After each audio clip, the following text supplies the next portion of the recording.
Bonjour tout le monde. Bon, c'était une journée importante où le président de Chambre a pris la responsabilité et pris la décision honorable de se décommissionner de sa poste dans la Chambre de communes. Il a pris cette décision d'inviter cet individu et de le reconnaître sans avertir à ni une députée dans la Chambre, ni le gouvernement, ni la délégation ukrainienne. That decision by the Speaker hurt us as parliamentarians, it embarrassed us as Canadians, and it broke the trust that we had as parliamentarians with the Speaker. You know, we recognize individuals in the gallery very often on the good offices and good advice of the Speaker. And the fact that he made that decision to do what he did without informing anyone and without the proper due diligence broke that trust for us as Canadians. He made the right decision to resign, and now as parliamentarians we will have to elect a new Speaker. But this is something that has profoundly hurt Canadian communities across this country. It has hurt Jewish communities, it has hurt Ukrainian communities, many communities of Eastern European descent, people who have been impacted by the Holocaust, and it has had a profound impact on Canada's reputation in the world. I would ask the Conservatives to stop politicizing this issue because it only furthers the hurt that communities are feeling. The Speaker took responsibility and he resigned.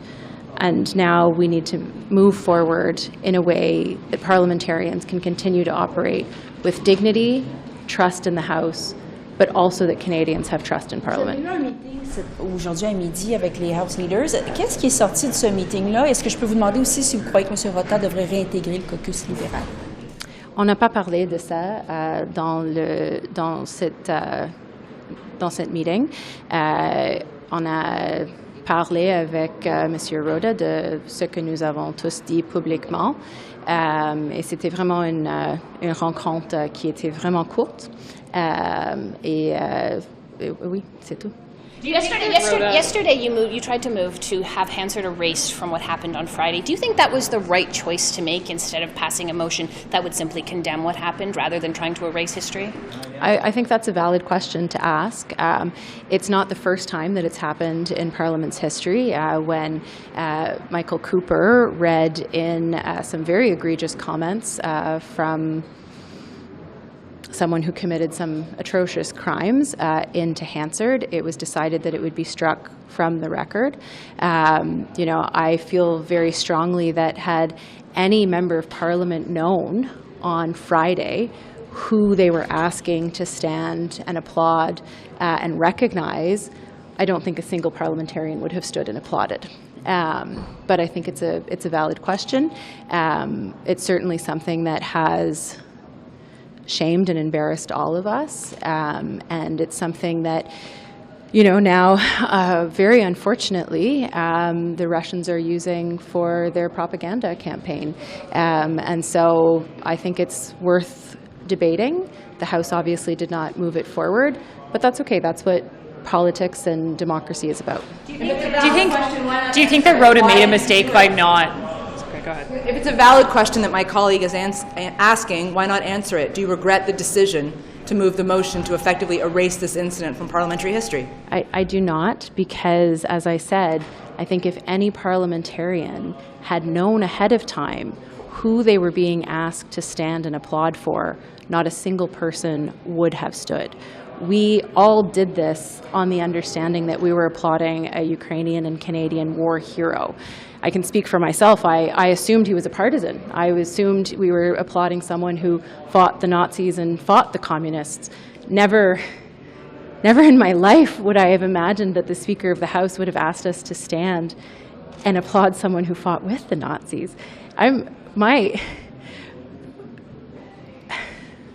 Sorry, this is very emotional for me because my family are Jewish Holocaust survivors.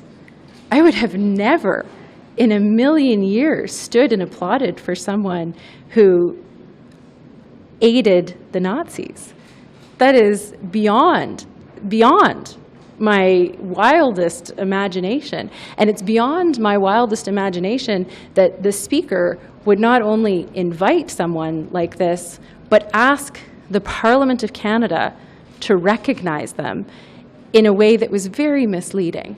And so I have full confidence that had anyone known what the true nature of this individual was, not a single person would have stood, not a single person would have applauded. But it did. Would it not have been better, instead of trying to erase what happened, to pass a motion condemning it rather than pretending it didn't happen? And maybe that's something that we'll do next, but we presented it to the House of Commons and it didn't pass. Do you think that the Speaker made a mistake by waiting until today to resign instead of doing it at 11 o'clock yesterday? Would that have helped change the narrative and change some of this discourse that we're seeing in question period? Look, I mean, I think that the Speaker found out about this over the weekend. I think he probably should have resigned as soon as he learned about it.